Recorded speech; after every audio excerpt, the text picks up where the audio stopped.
സർവജനപദങ്ങളുടെയും നാഥ എന്ന പരിശുദ്ധ അമ്മയെക്കുറിച്ച് പ്രതിപാദിക്കുന്ന ഈ എപ്പിസോഡിലേക്ക് എല്ലാവർക്കും സ്വാഗതം.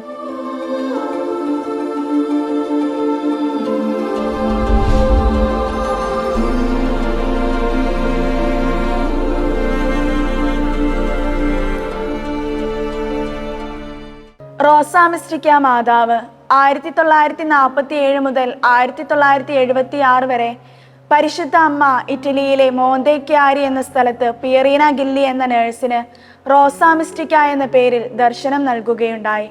ദർശനത്തിൽ പരിശുദ്ധ അമ്മയുടെ തിരുസ്വരൂപത്തിൽ 3 റോസാപുഷ്പങ്ങൾ ഉണ്ടായിരുന്നു. വെള്ള പ്രാർത്ഥന, ചുവപ്പ് പരിത്യാഗം, മഞ്ഞ പ്രായച്ചിത്തം എന്നിവയെ സൂചിപ്പിക്കുന്നുവെന്ന് അറിയിച്ചു. അമ്മയുടെ ഹൃദയത്തിൽ 3 വാളുകൾ തുളച്ചു കയറിയിരുന്നു. ഒന്നാമത്തേത് ദൈവവിളിയുടെ നാശത്തെ സൂചിപ്പിക്കുന്നു. രണ്ടാമത്തേത് മാരക പാപത്തിൽ ജീവിക്കുന്ന വൈദികരെയും സന്യാസികളെയും. മൂന്നാമത്തേത് യൂദാസിനെ പോലെ യേശുവിനെ ഒറ്റിക്കൊടുക്കുന്ന വൈദികരെയും സൂചിപ്പിക്കുന്നു. റോസാമിസ്റ്റിക്ക മാതാവിന്റെ എല്ലാ ദർശനങ്ങളിലും ജപമാല ചൊല്ലി പ്രാർത്ഥിക്കണമെന്നും പ്രാർത്ഥന, പരിത്യാഗം, ഉപവാസം വഴി തിന്മയുടെ ശക്തികളെ അതിജീവിക്കണമെന്നും പറഞ്ഞു.